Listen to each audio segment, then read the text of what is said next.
Am I going to die? Do I have cancer? Is it stage 5? Does that even exist?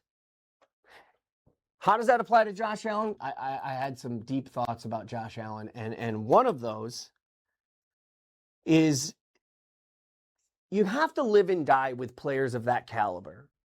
He's an elite player. One of my favorite comps was like, he plays sometimes like if Brett Favre was controlling him with a PlayStation controller. You know, it's kind of like anxiety, right? Like I suffer with anxiety like many people.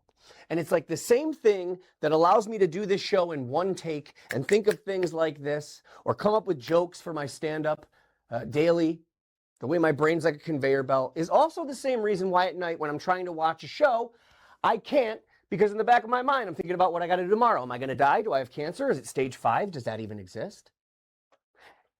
How does that apply to Josh Allen? The same guy that can make that incredible play versus the 49ers where he dives like this, like Superman, all the amazing things that we see him do where he extends plays, is also the same ability that makes him, I don't know, instead of kneeling it at halftime, scrambling and then just tossing it away for a fumble.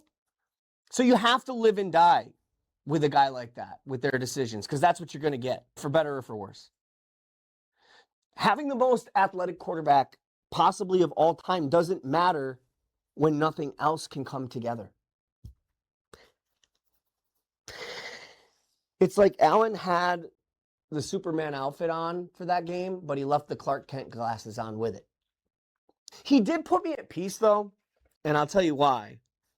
You know, for years, I've been fighting with trolls and haters, friends and idiots online, defending Josh Allen. Because at the time, they were wrong. And they were wrong in saying he's a choke artist, he's lost how many playoff games, he can't finish.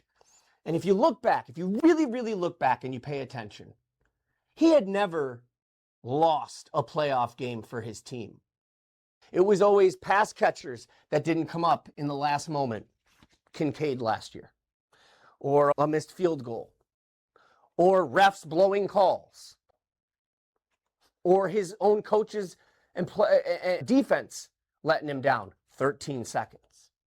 But for the most part, statistically and overall, he was always the better guy on the field, the better quarterback, or he did everything he could to win the game. Well, that did not happen this past weekend. No one's a bigger fan of Josh Allen than I am. But what kind of credibility, if I have any, would I maintain if I sat here and blamed everyone but Josh Allen? I get so pissed off at people on social media who seem to not be able to admit when their leaders are wrong and they have to stand by it and make excuses no matter what. I hate that. That's what critical thinking skills are for. That's what facts are for. That's what science is for.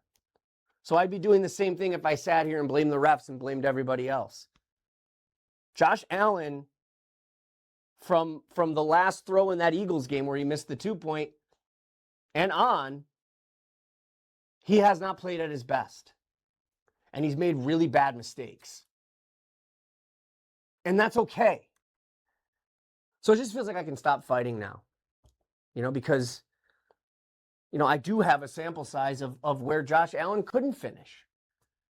You know, if he had hit Knox instead of overthrowing him, instead of dirting the ball, he had hit Kincaid, albeit I think there was a penalty on that play anyway, but that would have been a touchdown.